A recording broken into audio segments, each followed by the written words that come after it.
આકાશવાણી સમાચાર બકુલા પરમાર વાંચે છે. સૌપ્રથમ મુખ્ય સમાચાર. લોકસભા ચૂંટણીના પ્રથમ તબક્કા માટે ઉમેદવારીપત્રો ભરવાની પ્રક્રિયાનો પ્રારંભ થયો. ચૂંટણી પંચે ગુજરાત, પંજાબ, ઓડિશા અને પશ્ચિમ બંગાળમાં જિલ્લા અધિકારીઓ અને પોલીસ અધિક્ષક તરીકે નિયુક્ત નોન કેડર અધિકારીઓની બદલીનો આદેશ આપ્યો. સર્વોચ્ચ અદાલતના આદેશ બાદ સ્ટેટ બેંક ઓફ ઇન્ડિયા આજે ઇલેક્ટોરલ બોન્ડની યુનિક આઈડી અને સિરિયલ નંબર જાહેર કરશે. ભારતીય રેલવે હોળીના તહેવારો દરમિયાન 540 વિશેષ ટ્રેન ચલાવશે. સંયુક્ત રાષ્ટ્રની એક એજન્સીએ વિશ્વભરમાં ઇલેક્ટ્રોનિક કચરો વધી રહ્યો હોવાની ચેતવણી આપી.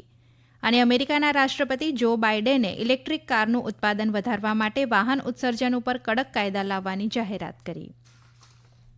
સમાચાર વિગતવાર.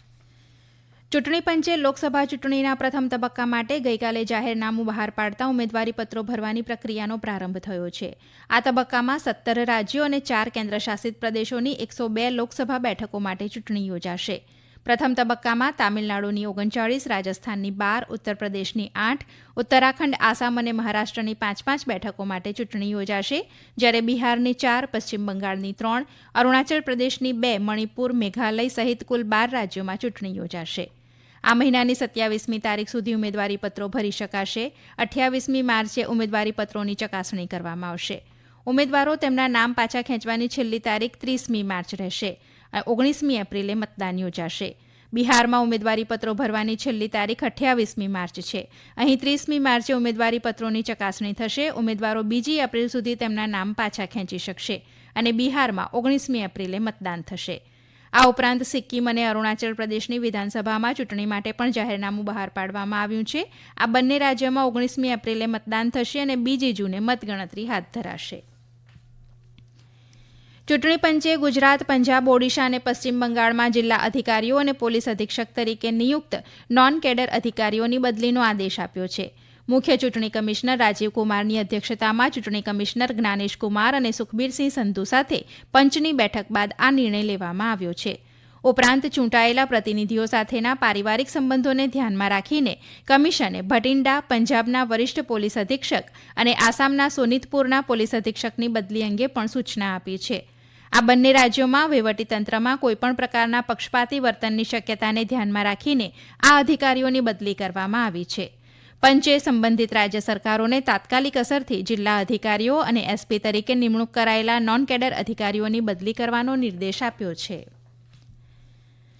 તેલંગાણામાં વિવિધ રાજકીય પક્ષોના મુખ્ય સભ્યો લોકસભાની ચૂંટણી પહેલા તેમનો પક્ષ બદલી રહ્યા છે. ભારત રાષ્ટ્ર સમિતિના કેટલાય વર્તમાન સાંસદોએ તેમનો પક્ષ છોડી દીધો છે. બીજી તરફ પક્ષ બદલનાર આગેવાનો અન્ય પક્ષોમાં ટિકિટ મેળવી રહ્યા છે. 17 લોકસભા મત વિસ્તારોમાંથી 15 બેઠકો માટે ઉમેદવારોની જાહેરાત બાદ તેલંગાણામાં ચૂંટણી તૈયારીઓમાં ભાજપ અન્ય પક્ષો કરતાં આગળ છે. કોંગ્રેસે નક્કર ઓળખપત્ર સાથે ઉમેદવારોની પસંદગી કરતી વખતે માત્ર થોડા જ નામો જાહેર કર્યા હતા. જોકે પાર્ટીએ હજુ બહુમતી બેઠકો માટે ઉમેદવારોની જાહેરાત કરી નથી, પરંતુ બીઆરએસ પાર્ટીના કેટલાક ભૂતપૂર્વ સભ્યોને શોર્ટલિસ્ટ કરવામાં આવ્યા છે. પક્ષના વડા કે ચંદ્રશેખર રાવ અને કાર્યકારી પ્રમુખ કે તારાકરમા રાવ સભ્યોમાં વિશ્વાસ જગાડવા માટે તમામ પ્રયત્નો કરી રહ્યા છે અને સંસદીય મત વિસ્તારના સ્તરે બેઠકો યોજી રહ્યા છે. નોંધનીય છે કે 2019ની સામાન્ય ચૂંટણી દરમિયાન બીઆરએસે 17 લોકસભા બેઠકોમાંથી 9 બેઠકો જીતી હતી, જ્યારે ભાજપે 4, કોંગ્રેસ 3 અને એમઆઈએમે 1 બેઠક જીતી હતી. સર્વોચ્ચ અદાલતના આદેશ બાદ સ્ટેટ બેંક ઓફ ઇન્ડિયા આજે ઇલેક્ટોરલ બોન્ડની યુનિક આઈડી અને સિરિયલ નંબર જાહેર કરશે. સર્વોચ્ચ અદાલતે છેલ્લી સુનાવણીમાં એસબીઆઈને 21મી માર્ચ સુધીમાં બોન્ડના યુનિક નંબર સહિતની દરેક માહિતી પ્રદાન કરવાનો નિર્દેશ કર્યો હતો. યુનિક નંબરનો ખુલાસો થયા બાદ ચૂંટણી બોન્ડ આપનાર અને તેને મેળવનાર રાજકીય પક્ષ વચ્ચેના સંબંધનો ખુલાસો થશે. મુખ્ય ન્યાયાધીશ ડી.વાય. ચંદ્રચૂડે આજે સર્વોચ્ચ અદાલતના પરિસરમાં એક્સેસિબિલિટી હેલ્પ ડેસ્કનું ઉદ્ઘાટન કર્યું. પત્રકારો સાથે વાત કરતા તેમણે ન્યાયાધીશ રવિન્દ્ર ભટ્ટની અધ્યક્ષતાવાળી સમિતિ દ્વારા રજૂ કરવામાં આવેલા અહેવાલ સંદર્ભે આ હેલ્પ ડેસ્કનું ઉદ્ઘાટન કરાયું હોવાનું જણાવ્યું હતું. સમિતિએ અલગ અલગ રીતે વિકલાંગ જ નહીં પરંતુ વરિષ્ઠ નાગરિકો, સગર્ભા સ્ત્રીઓ અને એવા તમામ લોકો જેમને વિશેષ સહાયની જરૂર હોય તેમના માટે સર્વોચ્ચ અદાલતને સુલભ બનાવવા માટે વિવિધ સૂચનો કર્યા હતા.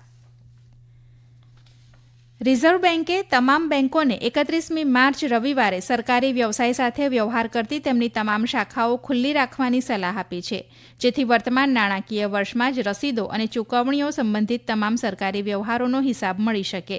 આરબીઆઈએ વધુમાં બેન્કોને આ દિવસે બેન્કિંગ સેવાઓની ઉપલબ્ધતા વિશે યોગ્ય પ્રચાર કરવા પણ જણાવ્યું છે. આ સમાચાર આપ આકાશવાણી ઉપરથી સાંભળી રહ્યા છો. ભારતીય રેલવે હોળીના તહેવારો દરમિયાન 540 વિશેષ ટ્રેન ચલાવશે. રેલવે મંત્રાલયે કહ્યું છે કે દિલ્હી પટના, દિલ્હી ભાગલપુર, દિલ્હી મુઝફ્ફરપુર, દિલ્હી સહરસા, ગોરખપુર મુંબઈ, કોલકાતા પુરી, ગુવાહાટી રાંચી અને નવી દિલ્હી શ્રીમાતા વૈષ્ણોદેવી કટરા જેવા સ્થળો માટે ખાસ ટ્રેન ચલાવાશે. મંત્રાલયે કહ્યું છે કે મુસાફરોની સુરક્ષા સુનિશ્ચિત કરવા માટે મુખ્ય સ્ટેશનો ઉપર વધારાના રેલવે પ્રોટેક્શન ફોર્સ તેમજ આરપીએફના જવાનોને તૈનાત કરવામાં આવ્યા છે. કેન્દ્રશાસિત પ્રદેશ લદ્દાખમાં કાર્બન તટસ્થતા માટે પરિવહન ક્ષેત્રે રસ્તાઓ ઉપર શૂન્ય કાર્બન ઉત્સર્જન વાહનોને પ્રોત્સાહન આપવા કેટલીક પહેલ કરવામાં આવી રહી છે. દેશભરમાં આવી પહેલ કરવા માટે નેશનલ થર્મલ પાવર કોર્પોરેશનના સહયોગથી નાગરિકો માટે હાઇડ્રોજન સેલ ફ્યુઅલ બસ શરૂ કરવાનું આયોજન કરવામાં આવ્યું છે. ટ્રાન્સપોર્ટ કમિશનર અમિત શર્માના જણાવ્યા અનુસાર નેશનલ થર્મલ પાવર કોર્પોરેશન અને પરિવહન વિભાગ વચ્ચે ટૂંક સમયમાં એક કરાર ઉપર હસ્તાક્ષર કરવામાં આવશે. લદ્દાખમાં 3 અને 4 વ્હીલર ઇલેક્ટ્રિક વાહનોના સફળ પ્રયાસ પછી લોકો ઇલેક્ટ્રિક વાહનોનો ઉપયોગ કરવા માટે પ્રેરિત થશે.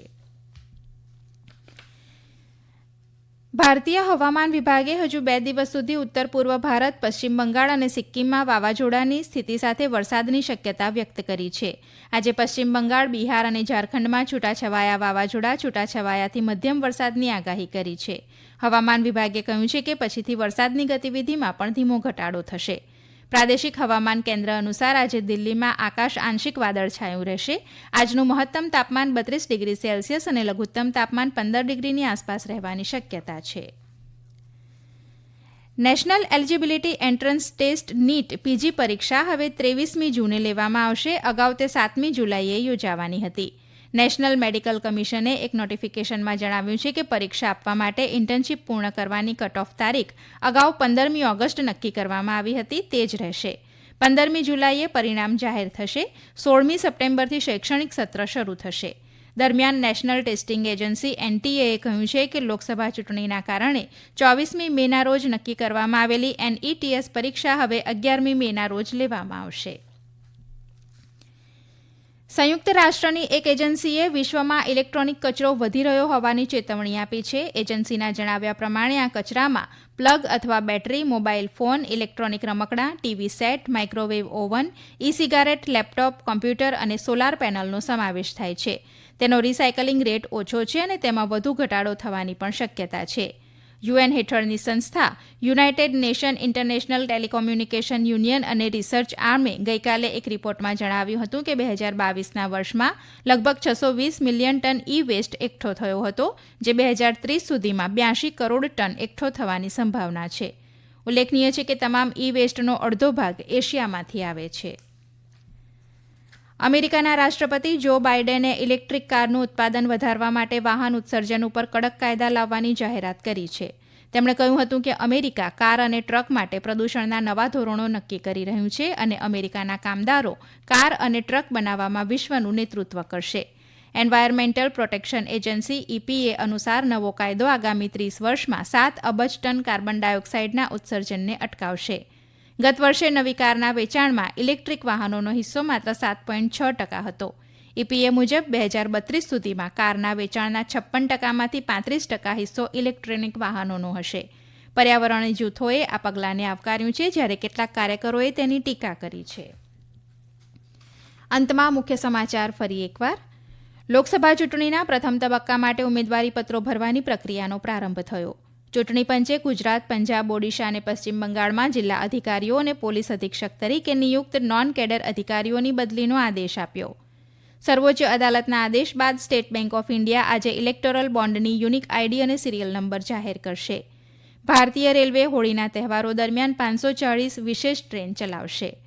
સંયુક્ત રાષ્ટ્રની એક એજન્સીએ વિશ્વભરમાં ઇલેક્ટ્રોનિક કચરો વધી રહ્યો હોવાની ચેતવણી આપી અને અમેરિકાના રાષ્ટ્રપતિ જો બાઇડેને ઇલેક્ટ્રિક કારનું ઉત્પાદન વધારવા માટે વાહન ઉત્સર્જન ઉપર કડક કાયદા લાવવાની જાહેરાત કરી. આકાશવાણી ઉપરથી સમાચાર પૂરા થયા.